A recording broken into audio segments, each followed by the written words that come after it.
আসসালামু আলাইকুম রহমতুল্লাহ। সুপ্রিয় শিক্ষার্থীবৃন্দ, তোমরা সবাই কেমন আছো? আশা করি আল্লাহর অশেষ মেহেরবানিতে ভালো আছো। আজকে তোমাদের মাঝে আরও একটা নতুন ভিডিও নিয়ে আসলাম।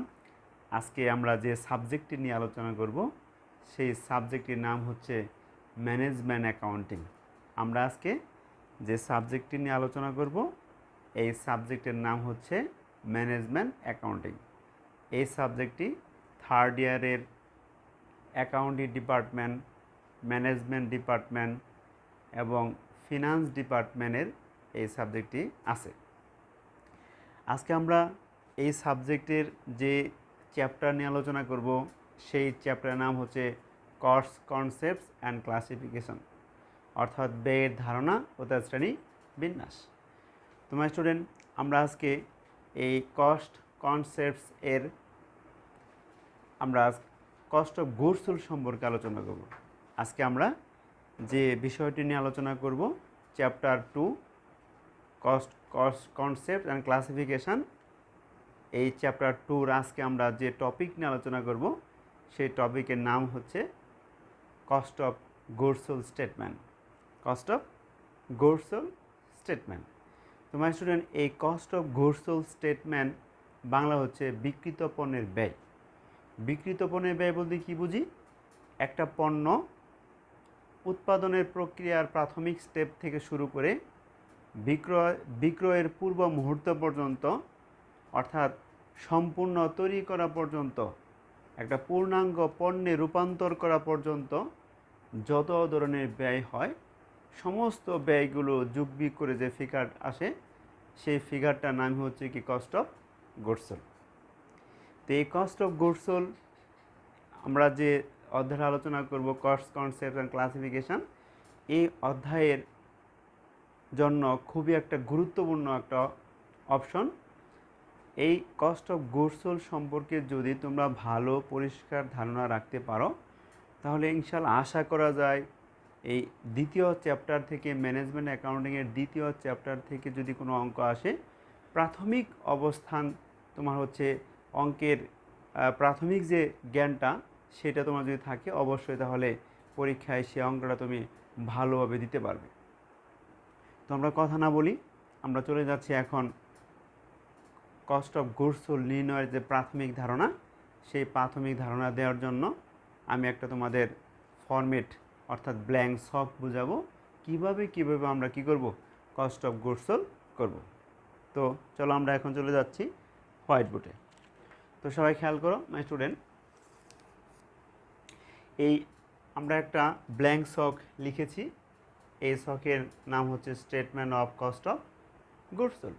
বাংলা হলো বিক্রিত পণ্যের ব্যয় বিবরণী। বিক্রিত পণ্যের ব্যয় বিবরণী। তো দেখো মাই স্টুডেন্ট, প্রথমে আছে কি বিগিনিং র ম্যাটেরিয়াল, অর্থাৎ কি একটা পণ্য উৎপাদন করতে গিয়া দেখা যাচ্ছে যে তার আগের ইয়ারে কিছু পণ্য অবশিষ্ট থেকে যায়, আর সেই অবশিষ্ট পণ্যটা নিয়ে পরবর্তী ইয়ারে নতুন করে ব্যবসার কার্যক্রম কি শুরু করে। আর গত বছরের যে সমাপনী কাঁচামালটা ছিল রানিং বছরে বা আগের উৎপাদনের যে কাঁচামালটা অবশিষ্ট ছিল রানিং উৎপাদনে, সেই কাঁচামালটার নাম দেওয়া হয় কি বিগিনিং র ম্যাটেরিয়াল। বাংলা হলো কি প্রারম্ভিক কাঁচামাল। এই প্রারম্ভিক কাঁচামালের সাথে কি করব, পারচেস অফ র মেটেরিয়াল, অর্থাৎ পণ্য উৎপাদন করার জন্য আমাদের আরও কিছু কাঁচামাল ক্রয় করতে হবে। যে কাঁচামালগুলি ক্রয় করবে সেই কাঁচামালগুলো কি করতে হবে, আমাদের বিগিনিং র মেটেরিয়ালের সাথে যোগ করতে হবে। তো দেখো, বিগিনিং র মেটেরিয়াল আমরা সবসময় প্রথম কলামে লিখব। পারচেস অফ র মেটেরিয়াল এটা আমরা প্রথম কলামে লিখব। যদি এই পারচেস অফ র মেটেরিয়ালের সাথে রিলেটিভ যে এন্ট্রিগুলো আছে যদি থাকে তাহলে সেগুলো প্রথমে কী করতে হবে, যোগ বিয়োগ করতে হবে। যেমন খেয়াল করো যে পারচেসের সাথে হতে পারে কি ফ্রেড ইন, বাংলা হলো ক্রয় পরিবহন, বা ট্রান্সপোর্টেশন ইন বা ক্যারিজ ইন। এই তিনটার যে কোনো একটা থাকলে মনে করবো কি সেটা কি ক্রয়ের সাথে পণ্য, অর্থাৎ কাঁচামাল ক্রয়ের সাথে রিলেটিভ, তাই এটা আমাদের কী করব পারচেস অফ র মেটেরিয়ালের যে ফিগার থাকবে তার সাথে আমরা কি করব, এটা যোগ করব। তারপর যদি আমাদের প্রশ্নে পারচেস ডিসকাউন্ট থাকে, অর্থাৎ আমি কাঁচামাল ক্রয় করেছি, কাঁচামাল ক্রয় করে যেখান থেকে ক্রয় করলাম সেখান থেকে আমার গোডাউন পর্যন্ত নিয়ে আসতে যে ভাড়াটা, তাকে বলা হয় কি ফ্রেড ইন। আর আমি যার কাছ থেকে পণ্য ক্রয় করেছি সে আমাকে অফার দিল যে 10 দিন বা 20 দিনের মধ্যে টাকাটা যদি আমি পরিশোধ করতে পারি, তাহলে সে আমার কাছ থেকে 2% বা যে কোনো একটা পার্সেন্ট বলা থাকবে, সেই পার্সেন্টের ফিগার যত আসবে সেই পরিমাণ টাকা কি করবে, আমার কাছ থেকে কম নেবে। আর ওইটাকে বলা হয় কি পারচেস ডিসকাউন্ট। অর্থাৎ ক্রয়কৃত বাকিতে ক্রয়কৃত পণ্যের টাকা পরিশোধ করার সময় ক্রেতা বিক্রেতাকে যতটুকু টাকা কম পরিশোধ করে তাকে বলা হয় কি পারচেস ডিসকাউন্ট। যদি আমাদের প্রশ্নে পারচেস ডিসকাউন্ট থাকে তাহলে অবশ্যই সেটাও পারচেস অফ র মেটেরিয়াল থেকে কি করতে হবে, বাদ দিতে হবে। তারপরে দেখা আছে আমাদের পারচেস রিটার্ন, অর্থাৎ আমি যার কাছ থেকে পণ্য ক্রয় করে নিয়েছি, হ্যাঁ, তো আমার গোডাউনে নিয়ে আসার পরে দেখলাম সেখানে কিছু পণ্য আমার নমুনা মাফিক হয় নাই বা নষ্ট ছিল, তাহলে সেগুলো কি করব, আমি যার কাছ থেকে আমি ক্রয় করেছি তাকে কি করব, ফেরত দিয়ে দিব। আর সেটাকে বলা হয় কি পারচেস কি রিটার্ন।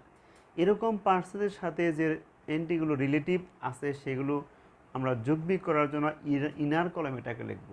এগুলো যোগবিয়োগ করার পরে যে ফিগারটা আসবে তার নাম দেব কি নিট পারচেস বা কস্ট অফ গুডস পারচেস। কি বললাম, নিট পারচেস অথবা কি কস্ট অফ গুডস পারচেস। এই বিগিনিং র মেটেরিয়ালের সাথে নিট পারচেস যোগ করলে হবে র মেটেরিয়াল অ্যাভেলেবল ফর কি ইউজ, কাঁচামাল ব্যবহার করার জন্য যথেষ্ট পরিমাণ কাঁচামাল কি ব্যবহার, যথেষ্ট পরিমাণ কাঁচামাল ব্যবহার করার জন্য কি জমা রয়েছে, প্রচুর পরিমাণে যথেষ্ট পরিমাণে কাঁচামাল কি আমাদের ব্যবহার করার জন্য রয়েছে। এখন কতটুকু ব্যবহার করেছি, তাহলে মাই স্টুডেন্ট পণ্য উৎপাদন করতে গিয়া যতটুকু কাঁচামাল ব্যবহার হয় নাই, তাহলে আমরা সেটা কি করব, ইন্ডিং র মেটেরিয়াল হিসেবে কি করে বাদ দিব। অর্থাৎ বিগিনিং কাঁচামালের সাথে ক্রয়কৃত কাঁচামাল যোগ করার পর যে ফিগারটা আসলো ওইখান থেকে আমরা কাঁচামাল তৈরি করার পরে দেখলাম যতটুকু কাঁচামাল ব্যবহার হয় নাই, ওই কাঁচামালটুকুকে বলা হয় কি ইন্ডিং র মেটেরিয়াল। এই ইন্ডিং সমাপনী কাঁচামালটা বাদ দিলেই আমরা পণ্য উৎপাদন করতে গিয়া রানিং পণ্য উৎপাদন করতে গিয়ে কতটুকু কাঁচামাল ব্যবহার করেছি সেটা বেরিয়ে আসবে। তো সেই হিসেবে বিগিনিং র মেটেরিয়াল সাথে নিট পারচেস যোগ করার পর এন্ডিং র মেটেরিয়াল মাইনাস করলে যে ফিগারটা আসবে তাকে বলা হয় কি র মেটেরিয়াল ইউজড। আন্ডারস্ট্যান্ড? এখন মাই স্টুডেন্ট এই র মেটেরিয়াল ইউজডের সাথে কি করতে হবে, আমাদের প্রত্যক্ষ জাতীয় খরচ, যেমন আমি একটা নাম লিখেছি ডিরেক্ট লেবার, থাকতে পারে কি direct productivity expense, direct expense, হ্যাঁ, ডিরেক্ট ওয়াইজেস এক্সপেন্স, এরকম প্রত্যক্ষ যে সমস্ত খরচগুলো প্রত্যক্ষ খরচ, ওই সমস্ত খরচগুলো কী করব, আমরা র মেটেরিয়াল ইউজডের সাথে যোগ করব। র মেটেরিয়াল ইউজডের সাথে ডিরেক্ট লেবার যোগ করলে হবে আমাদের কি প্রাইম কস্ট। আর আমরা র মেটেরিয়াল ইউজডের ফিগারটা লিখব শেষের কলামে। আর আমরা তার সাথে কি করব, ডিরেক্ট লেবার যোগ করব, যোগ করলে পাবো কি আমরা prime cost. My student prime কস্টের বাংলা হলো কি মুখ্য ব্যয়। কী ব্যয়? মুখ্য ব্যয়। এই মুখ্য ব্যয়ের সাথে কী করতে হবে, আমাদের ফ্যাক্টরি ওভারহেড, বাংলা হলো কারখানার পরিব্যয়, আরেক নাম হলো তোমার হচ্ছে কি কারখানার পরোক্ষ ব্যয়। মাই স্টুডেন্ট কারখানার পরোক্ষ ব্যয় কাকে বলে, যে সমস্ত ব্যয়গুলো কারখানার সাথে রিলেটিভ, কারখানার সাথে সম্পর্কযুক্ত, ওই সমস্ত ব্যয়গুলোকে বলা হয় কি তোমার হচ্ছে কি ফ্যাক্টরি ওভারহেড। এই ফ্যাক্টরি ওভারহেডের মধ্যে মাই স্টুডেন্ট 4 ক্যাটাগরির এন্ট্রি অন্তর্ভুক্ত হয়, সেগুলো খেয়াল করো। নাম্বার 1 হচ্ছে ফ্যাক্টরি লেখা থাকবে, নাম্বার 2 ইনডিরেক্ট লেখা থাকবে, নাম্বার 3 ওয়ার্কস লেখা থাকবে। কটা বললাম? নাম্বার 1 হচ্ছে ফ্যাক্টরি, নাম্বার 2 হচ্ছে কি ইনডিরেক্ট, নাম্বার 3 হচ্ছে কি তোমার হচ্ছে তোমার নাম্বার 3 হচ্ছে আমাদের ওয়ার্কস। কি বললাম? Works, factory, indirect, works. আর কিছু ব্যতিক্রম এন্ট্রি আছে, যেমন তোমার হচ্ছে গ্যাস, ফুয়েল অ্যান্ড তোমার হচ্ছে পাওয়ার অ্যান্ড ফুয়েল। অর্থাৎ মূল কথা হচ্ছে যে সমস্ত ব্যয়গুলো কারখানার সাথে সরাসরি জড়িত সেই সমস্ত ব্যয়গুলোকে বলা হয় কি ফ্যাক্টরি ওভারহেড। তো আমরা এই ফ্যাক্টরি ওভারহেডের মধ্যে বিশেষ করে 3 ক্যাটাগরি এন্ট্রি অন্তর্ভুক্ত করব।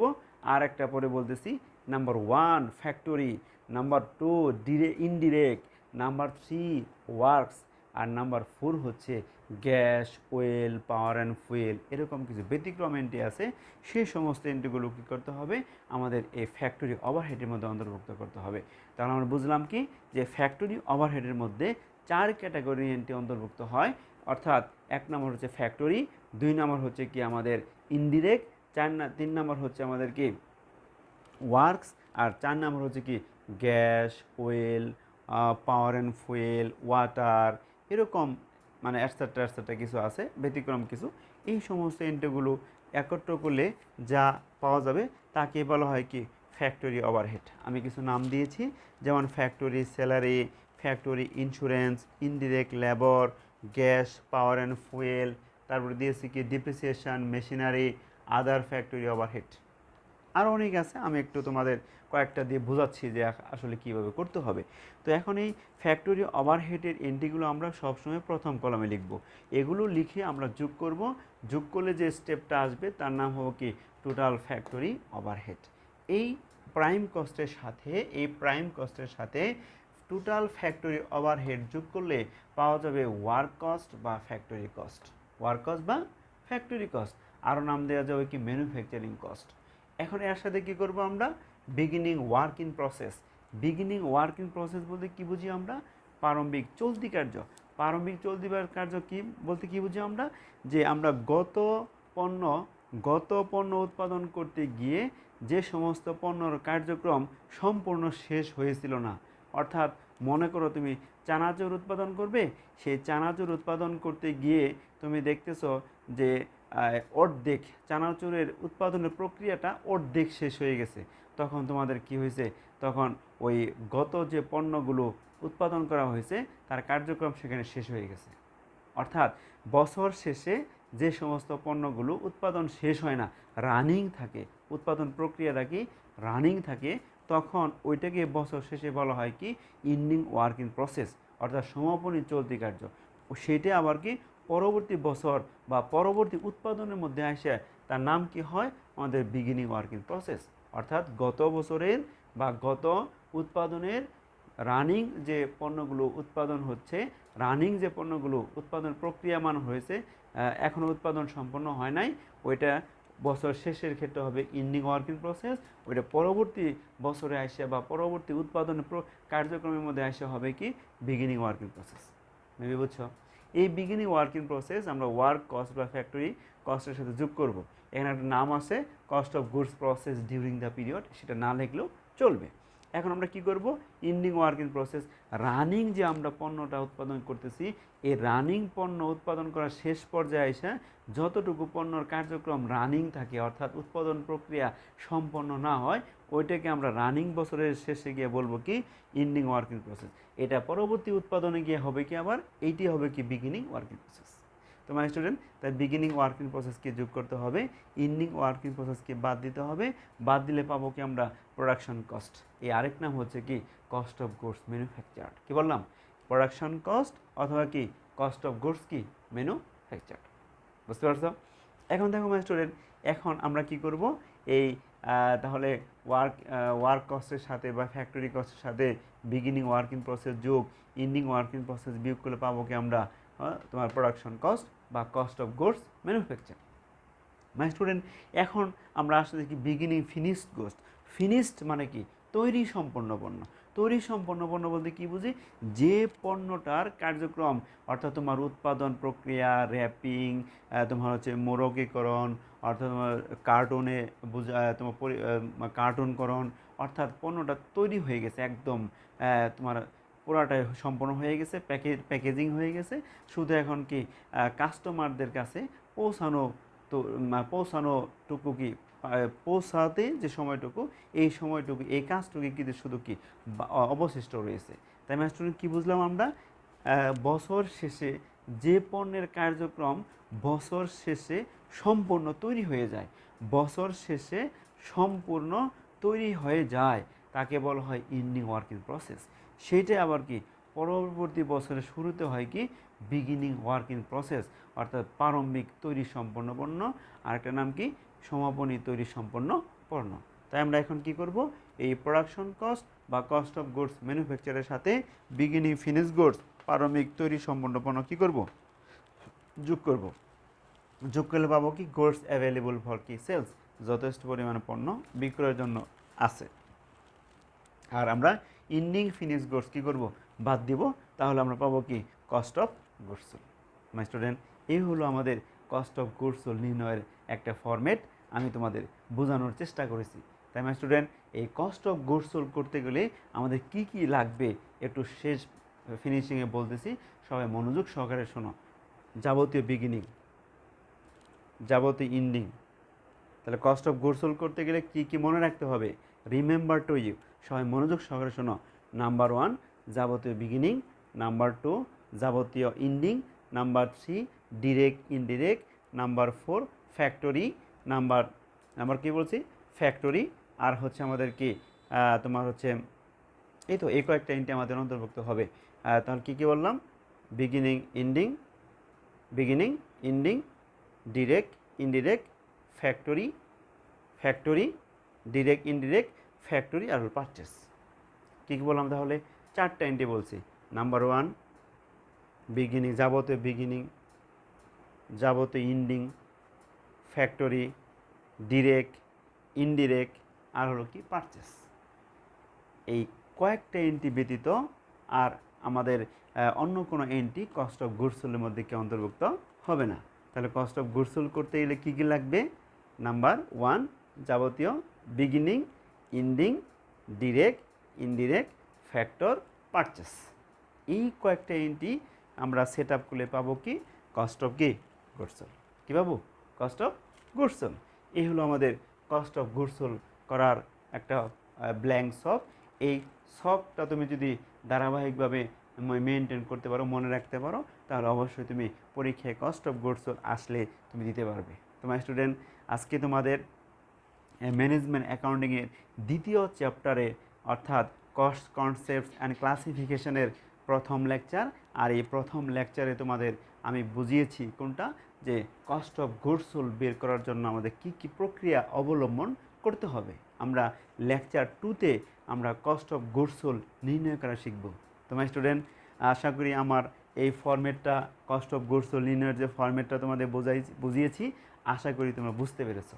তোমার স্টুডেন্ট, সর্বশেষ আমার ভিডিওগুলো যদি তোমাদের ভালো লাগে অবশ্যই তুমি আমাকে সাবস্ক্রাইব করবে, পাশে থাকা বেল আইকনটি বাজিয়ে দিবে, তাহলে কি নতুন নতুন যত ভিডিও আসবে সব তোমার নোটিফিকেশনে চলে যাবে। তো আমাকে তোমরা সবাই উৎসাহ দিবা। আর তোমরা অঙ্ক করতে গিয়ে কোনো সমস্যার সম্মুখীন হলে আমাকে কমেন্টস বুকে মন্তব্য করবে, আমি তোমাদের অবশ্যই সেগুলো সমাধান দেওয়ার চেষ্টা করব। তোমার স্টুডেন্ট, সবাই ভালো থাকো, সুস্থ থাকো, আল্লাহ তোমাদের অদূর ভবিষ্যৎ সুন্দর করুক। সর্বশেষ যারা মুসলমান তার 5 ওয়াক্ত নামাজ পড়বে, এই বলে শেষ করছি। আল্লাহ হাফেজ, আসসালামু আলাইকুম ওয়া রাহমাতুল্লাহ।